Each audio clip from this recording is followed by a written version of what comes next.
네. 반갑습니다. 네. 좋은 아침입니다. 오늘 이렇게 예배에 참석하신 여러분 바라볼 때 참 감동적입니다. 그 모습 그대로 얼마나 피곤한 시간에 시간을 쪼개서 하나님 앞에 예배하고자 하는 그 모습이 너무나 귀해 보입니다.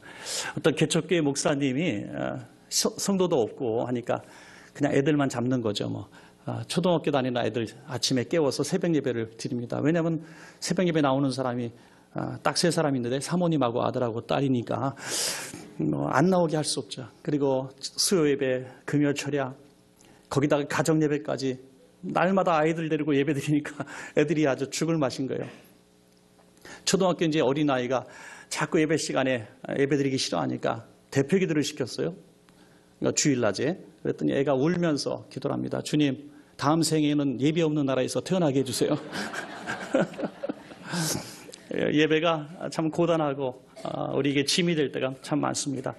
그렇지만 오늘 오신 분들은 예배가 우리의 힘이 되고 기쁨이 되기 때문에 오신 줄로 믿습니다. 그래서 얼마나 감사한지요. 저희 백석대학교에서도 제가 있는 교단에서도 이제 정기 체프를 이제 드립니다. 체프를 드리면 아이들이 거의 자요. 그래서 우리 교목 목사님이 말씀하십니다. 체풀에는 조용기 목사님이 와도 다 자니까 너무 상심하지 말고 설교하시라고 그렇게 얘기할 정도로 애들이 힘들어합니다. 그런데 놀라운 일이 벌어졌습니다. 그것은 수요 예배를 따로 드리는 건데 이 예배는 체풀이 아닙니다. 출석 체크도 하지 않습니다. 그런데 1,500명이 모여서 뜨겁게 예배합니다. 얼마나 놀라운지 몰라요. 체풀이 아니고 출석 체크도 하지 않는데 더 놀라운 성령의 역사심이 있는 것을 보게 됩니다.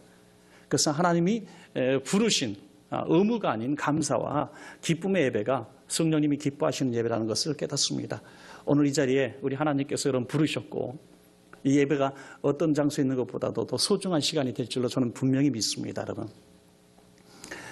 신발이라고 하는 것은 그 사람의 신분을 상징하고 있고요. 또 하는 일들을 상징하고 있습니다. 군인은 군화를 신죠.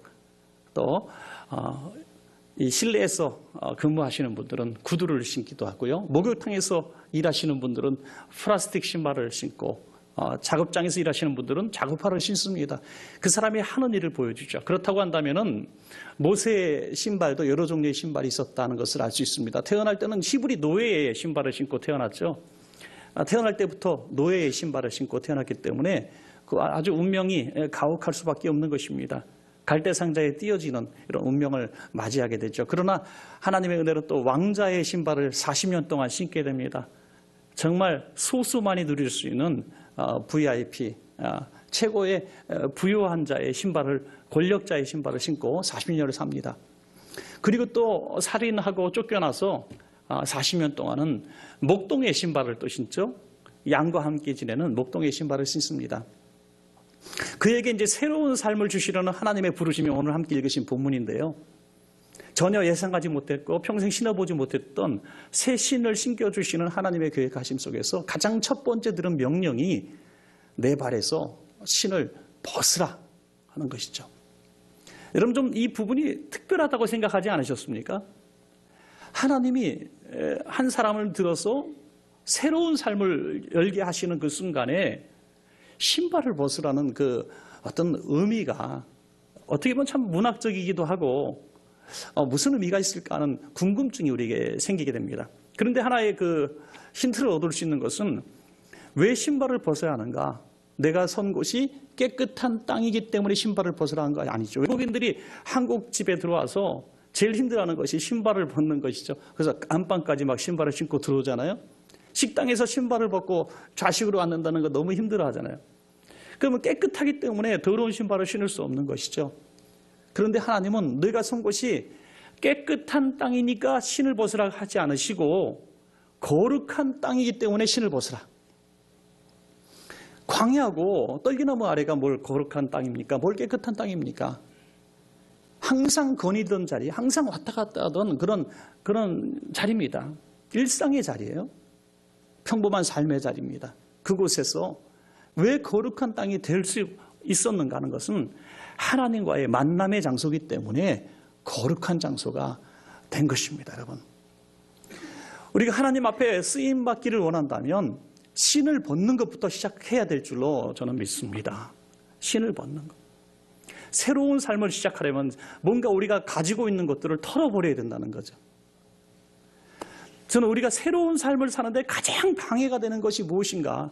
우리 여기 계신 모든 우리 의료진 여러분과 직원 여러분들이 뭔가 나 새로운 도전을 해야 되겠다. 나 좀 이렇게 살면 안 돼. 내가 좀 정신을 차리고 길지 않은 인생, 내가 정말 새롭게 뭔가 해보겠다 할 때 제일 장애가 되는 게 뭡니까? 그것은 다른 누구도 아닙니다. 그것은 꽉 찬 내 스케줄이라는 것. 내 삶의 스케줄, 내가 살아왔던 대로 살아왔던 그 모든 것들이 나를 새롭게 도전하지 못하게 만들어. 80 몇 세 되셔서 이제 병으로 돌아가시는 분인데 마지막 결심 기도를 시키려고 이제 갔는데 그분이 이렇게 얘기합니다. 내 자녀들은 예수 잘 믿고 있으니까 참 좋은데 저는 평생 80여 년을 부처님을 섬겼기 때문에 죽는 순간에 부처님을 배반할 수 없다는 거예요. 그래서 나는 의리를 지키고 가겠다. 그분이 새로운 주님을 맞아들이기에 있어서 가장 방해되는 것은 바로 지금까지 자기 삶을 주장했었던 그런 다른 종교의 신념을 그는 포기할 수가 없었다는 거죠. 스티브 잡스 얘기는 잘 아실 겁니다. 복귀해서 기울어져가는 애플을 살리는데 그가 가장 먼저 했던 일은 혁신적인 제품을 만드는 것이 아니라는 거예요. 쓸모없는 제품들 수십 종을 다 폐기시키고 재정을 통합시키고 광고도 하나로 통합시키고 뭐든지 4개 제품만 남기고 이제 경쟁력 있는 상품들을 그때부터 개발했다는 겁니다. 그래서 2년 만에 8배 성장을 이루어서 애플을 살렸다는 놀라운 이야기가 있습니다. 우리 신앙의 성숙을 원하신다면 자꾸 덧칠하지 마시길 바랍니다. 저는 우리 성도님들 보면 특별히 모태신앙을 가진 성도님들, 오랜 신앙생활, 그러면서도 조금도 변화되기를 두려워하시는 성도님들에게 보면 가장 큰 약점이 뭐냐면 자꾸 덧칠을 하는 거예요. 지금보다 조금 더 나아지는 신앙생활을 하기 위해서 조금 더 성경 공부하면 되겠지. 조금 더 내가 기독교 서적을 읽으면 되겠지. 내가 조금 더 선한 일을 하면 되겠지. 전에 하지 않았던 단기 선교도 가면 내가 조금 더 신앙이 성장하겠지. 교회에서 내가 청소도 좀 하고 내가 봉사하면은 조금 더 내가 신앙이 나아지겠지 하는데 저는 그렇게 보지 않습니다. 새로운 신앙생활, 혁신적인 정말 신앙생활, 하나님이 기뻐하시는 더 다른 차원의 신앙생활을 하기를 원한다면 지금 내가 가진 것들을 벗어버리는 것이 가장 먼저 돼야 될 일이죠. 우리도 어느 날 회칠한 무덤이 될 수 있고 바리새인이 될 수가 있기 때문입니다. 사랑하는 여러분, 정말 오늘 이 말씀 짧은 시간이지만은 우리에게는 아직도 시간이 남아있지 않습니까?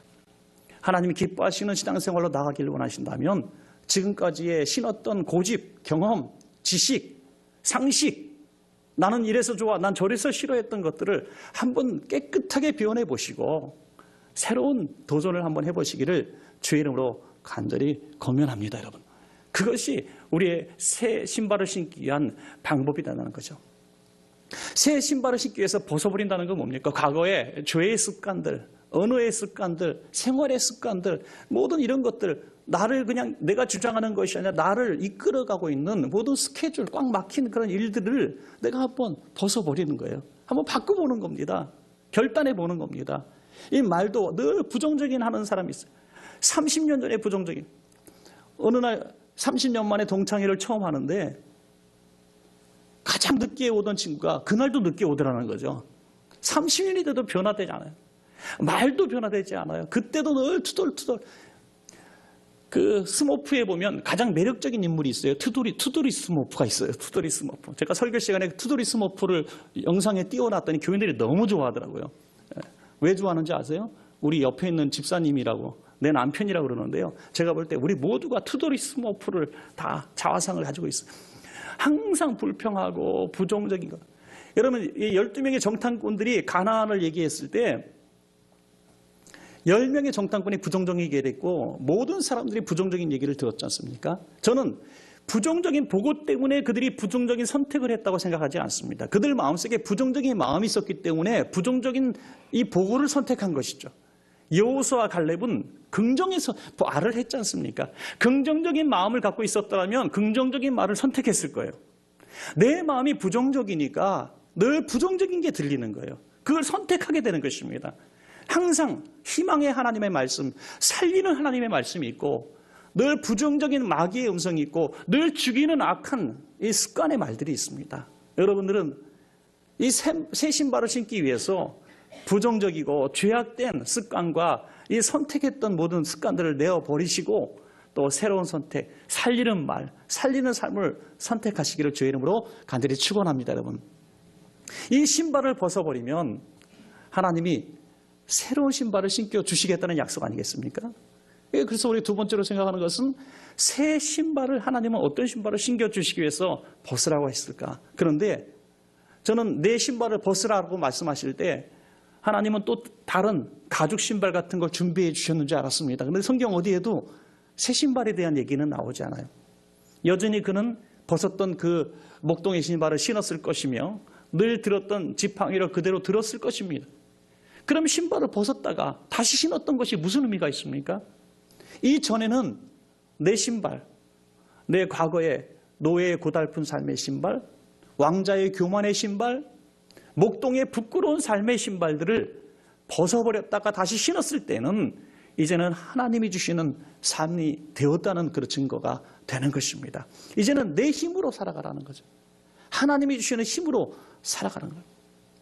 저는 설교자로서 늘 설교 준비를 합니다. 설교 준비를 하는데 어느 날은 너무 설교하기가 싫을 때가 있어요. 주일날 교회 가는 게 진짜 싫을 때가 있어요. 제가 안 가면 설교할 사람이 없어서 억지로 갑니다. 너무 싫어요. 근데 특별히 싫은 이유 중에 하나는 토요일날 뭐 별로 기분 안 좋은 일이 있었다든지 마음에 굉장히 상처가 되는 일들이 있었을 때 주일날 설교하기가 너무너무 싫은 거죠. 그래서 주님 앞에 간절하게 부끄러운 마음으로 기도합니다. 주님, 전 진짜 강단에 설 담력도 없고 부끄러워 죽겠습니다 하고 강단에 서니까, 그리고 설교를 어떻게 했는지 모르요. 대충 하고 나온 것 같은데 어떤 성도님이 눈에 시커먼 게 흘러 눈물이 날 정도로 울면서 제 손을 잡고 얘기합니다. 목사님, 오늘 제 평생의 최고로 은혜로운 설교를 들었습니다. 그래요. 저는 이 안에 죄와 슬픔과 이런 마음, 아픈 마음으로, 부끄러운 마음으로 설교를 했는데 그날 최고로 인기 있는 설교가 되었다는 거예요. 저는 놀랐습니다. 다음번 설교는 너무 열심히 준비해서 거룩한 삶을 살고 한 주간 동안 경건 생활을 하고 금식하고 강단에 섰는데 아무도 은혜 받았단 말을 하지 않는 거예요. 거기서 깨달은 것은 뭐냐면 말은 내가 하지만 역사는 하나님이 하시는 것을 깨달았습니다. 특별히 의료진 여러분, 수술은 내가 하지만 낫게 하시는 분은 하나님이신 것을 인정하십시오. 여러분, 그럴 때 하나님께서 여러분 손길을 통해서 놀라운 기적을 베풀어 주실 줄로 믿습니다. 저는 얼마나 우리 귀한 여러분들의 사역이 정말 얼마나 아름다운지 알 수 없습니다. 결국에는 의지하지 않습니까? 어떤 마지막 순간에, 위기의 순간에 하나님을 의지하듯이 의지하지 않습니까? 그때 기도해 주시고 치료하실 때 얼마나 감사한지요. 저도 맹장 수술할 때 아주 조그만 개인 병원에서 했는데요. 의사 선생님 보건병원에서 했습니다. 제 맹장 여기 손을 딱 대시고 제가 기도하고 수술해도 되겠습니까? 당근 됩니다. 제가 그랬죠. 다 기도하시는데 얼마나 안심이 되고 기뻤는지 알 수가 없습니다. 그것이 얼마나 큰 위로가 되는지요.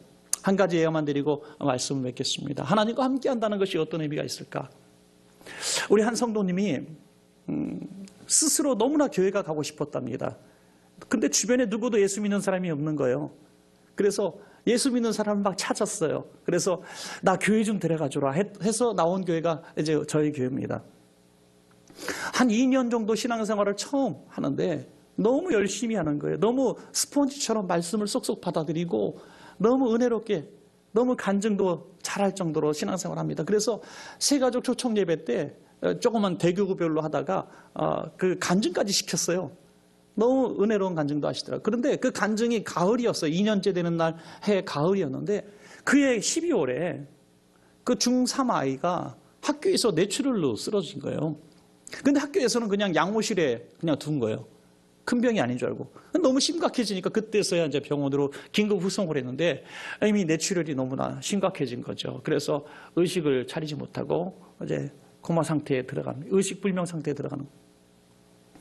병원에서 의료진들이 말씀하시기는 일어날 확률이 10% 정도밖에, 이런 말을 잘 하지 않는데 그렇게 얘기하셨다 그래요. 그리고 일어나도 이제 정상적인 생활은 할 수 없을 것으로 이렇게 판단한다, 이렇게 말씀을.